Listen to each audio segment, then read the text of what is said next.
Just give me a minute. I'll give you a minute, Katie. Just give me the thumbs up when you're ready. There's no rush. I don't know quite. Yeah, you know. We're ready. Just hold on a second. Sorry. Can't record.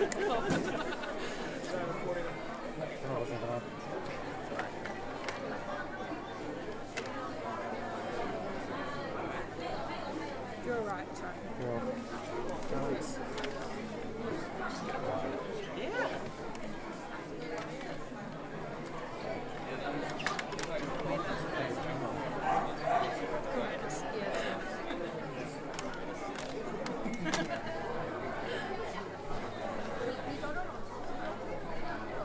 Sorry, we're just having a... That's all right. Toughen up.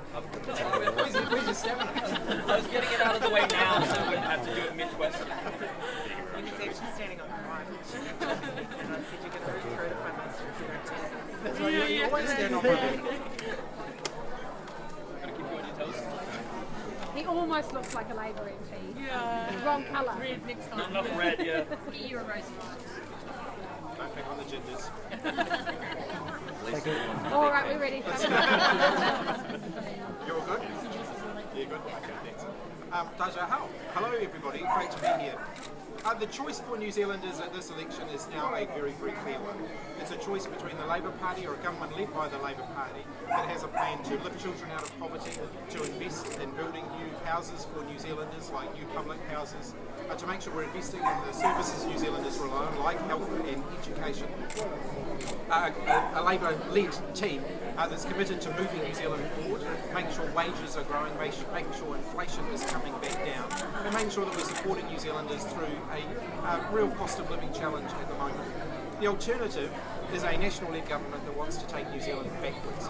It became very clear in the last 24 hours that the National Party, to fund their unaffordable promises, wants to cut $2.5 billion out of welfare spending. That's cuts to benefits that will affect our most vulnerable New Zealanders and mean that more children end up living in poverty.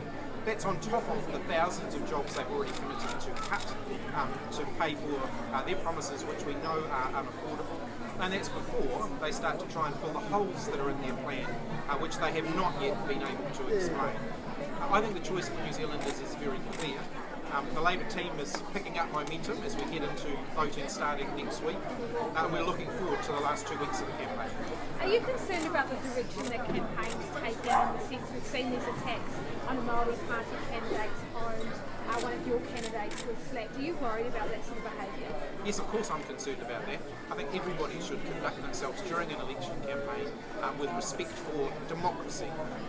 Assaulting candidates, attacking other candidates in a way that threatens their safety shows total contempt for the very principle of democracy. Have you spoken to Angela Roberts? What happened? Yes, I spoke to her just after, a day or two after the event happened. She took a little bit of time to process what had happened. I think people who have been on the receiving end of that sometimes, take a little bit of time to kind of really, I guess, figure out what happened to them. I made it clear to her that she should not have had to put up with that. She had my 100% support to take whatever action that she wanted to as a result of that. She has, I understand, referred the matter to the police. That's absolutely appropriate. Have you considered adding any extra security, or have any of your candidates or MPs talked about wanting extra security or not doing something because of these concerns? So I've made it clear to all of our MPs and candidates that if they think that their physical safety is going to be at risk in any campaign-related setting, then they simply should not do that activity.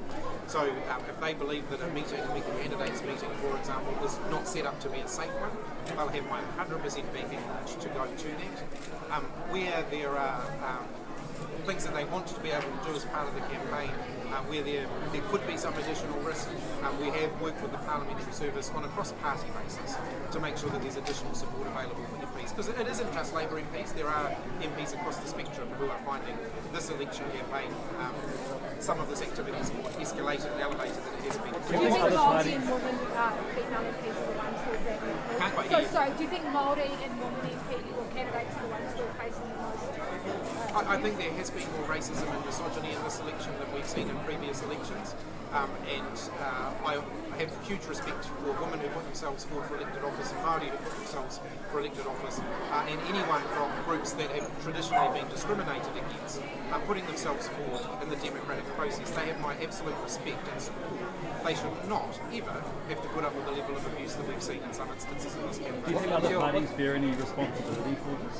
What was that? Do you think other parties bear any responsibility for this? Well, there's clearly some parties that are seeking to divide New Zealanders, that are setting to pick one group of New Zealanders against another, whether it's an attack on Māori, whether it's an attack on our transgender community.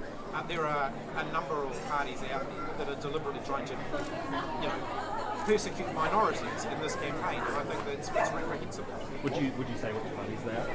Well, it's a matter of public record. New Zealand First, I read out a quote from a New Zealand First candidate that was utterly racist.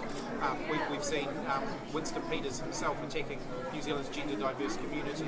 I don't think the campaign should be about it. So you're saying Winston Peters is persecuting minorities? Is that what you're saying? Well, if you look at his comments, he's clearly setting out to attack parts of the community. And just under a story about the Party Māori candidates being voted into, have you sort of briefing for police or have anybody in your cabinet sought any sort of... No, I haven't been briefed by police. I don't know whether the Minister of Police has. Obviously, we'd be very cautious around this. It is an election campaign, and it's it's really important that the police conduct any investigations that they're doing with regard to that very independently of the political process. Sorry, just what do you mean by it's an election campaign? How does that fit into it? Well, if what has happened is in any way connected to the election campaign, then I think it's very, very important that the police deal with the victim of this offending. And not sort of bring in other unrelated political parties because it is an election campaign. Right, so you're saying that the press release that put out kind of talking about right-wing parties fueling this sort of stuff. Are you saying that they probably shouldn't have mentioned them in the press release when they... Look, that's a question. No, I'm talking about whether I've been briefed by police. So I don't believe that the police should be briefing me as the leader of another political party. And so it's really important they do their investigations independently. That's the point. Have there been any events that Labor candidates have monitored for safety reasons? Undoubtedly there will have been, but I haven't. They're not reporting that back to me. So I don't have a list of that. Is that not something you want to know? The number of times that candidates have felt that it's not appropriate or not able to intervene because of safety.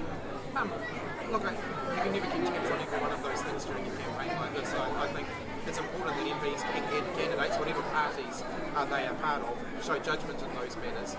I don't think they need to necessarily report those back in. And Andrew, what's she going to do on the next couple of days? Is she taking some time or is she continuing on with this gift? I have so much respect for Angela. She's an incredibly staunch and energetic campaigner.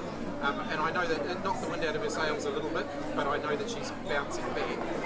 If she wants to take any time off, I made it clear to her if she wanted to take any time off, she'd have my full support for that, but I think she's keen to get back into it. You see, the legislative campaign is too late. Is that a big result? Did that happen? No, I don't. I mean, that would really be a question for the police as to what their inquiries are. You mentioned...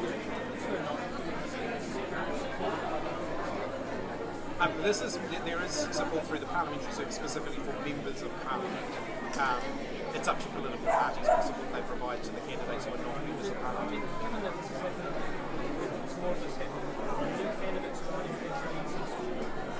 I think it's one of the areas where I would hope that political parties can actually work together to recognise the fact that we all have an interest in ensuring that this election campaign is conducted safely and that the physical and personal safety of anyone standing for elected office is respected during that time.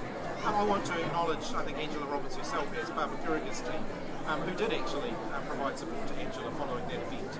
I think that is the spirit in which this campaign should be conducted. You've got about yourself, you're quite tightly guarded in the campaign, public interactions have been sort of has it hobbled you? I guess I'm kind of getting used to that a little bit. It is the first election campaign I've been. I've had security in the way that I have, but it hasn't necessarily stopped me from getting out and meeting people. You've got quite a wide cross-section of MPs here. Do you mind if I ask if any of you have had to ever cancel an event for safety or you just want to go? You haven't been doing as many walkabouts out in public as we've seen leaders do in the past. Does that have anything where we do that and the nature of the events. We did try a few towards the beginning of the campaign where they just weren't productive, frankly, because we had the Destiny Church, surrounding us and stopping us interacting with members of the public. And I don't think that was actually going to be particularly fruitful for anybody. I did a walkabout through Queensgate Mall in Lower Hutt yesterday. It was incredibly successful. I thoroughly enjoyed it. So you will see a bit more of that in the final 2 weeks of the that surely campaign. must stop you interacting with voters if you're only going to relatively safe things rather than restricting your visit to speakers and citizens. You'll see a bit more of that in the final weeks of the campaign. That stuff always steps up in the last few weeks of the campaign. You can say lack of visibility could affect the policy. If you look at the way campaigns we've traditionally run our campaigns, we tend to do a lot of policy announcements and a lot of visits associated with that in the first few weeks of the campaign. And then the last few weeks of the campaign tend to be focused on turnout and visibility and energy and so on. And that's certainly what you're going to see from us in the next couple of weeks. Given the next 2 weeks to go, how are you feeling? Have you received any feedback from the polls after what you released about it? I've certainly received a lot of feedback on the street, and out and about from people who watch the leaders' debate on Wednesday night, wasn't it? And it's been very positive. We don't release our own poll leaders, unless we want to. Has there been any company that you've noticed that you've noticed that you've returned the poll? Look, I'm not going to release any poll. So do you on a really topic, do you fear that it's more likely than not where an MP or a candidate is physically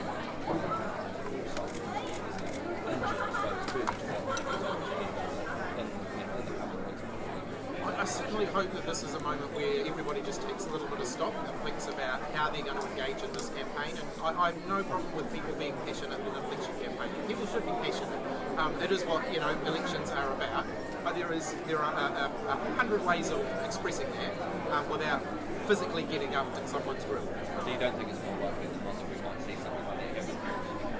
Like I said, I hope that this is a bit of a point where people take a step back from it. Is it people like members of the public? Well, both. The people who are, sort of inciting any of this behaviour should think carefully about that. And I'm not labeling, I don't want to level any particular accusations, but I just think everybody needs to take a step back. Is it something that you want to get on the phone with Luxembourg or seem to party about? There was a process before the campaign even kicked off where the whips of the parties worked together to identify what extra security steps were required. But now, though, do you think it's worth having a conversation either with yourself or other members of the party to try and get a bit of cohesion? I'm not sure there's a lot that we can change, for the last 2 weeks of the campaign, but we can certainly continue to lead by example. Are you concerned? A question on behalf of a colleague. Federated farmers, alongside forestry and conservation leaders, is calling for targeted funding to kill pests like goats, deer, and wallabies. Is that a priority for you? If you look at programs like Jobs for Nature, for example, there is the ability through schemes like that to support things like pest eradication. And that's the sort of work that our government will continue to be committed to. I'm not making a specific commitment, but we have an absolute commitment to pest eradication and to supporting those who are doing that work. Are you concerned you could lose some of your senior stampeders?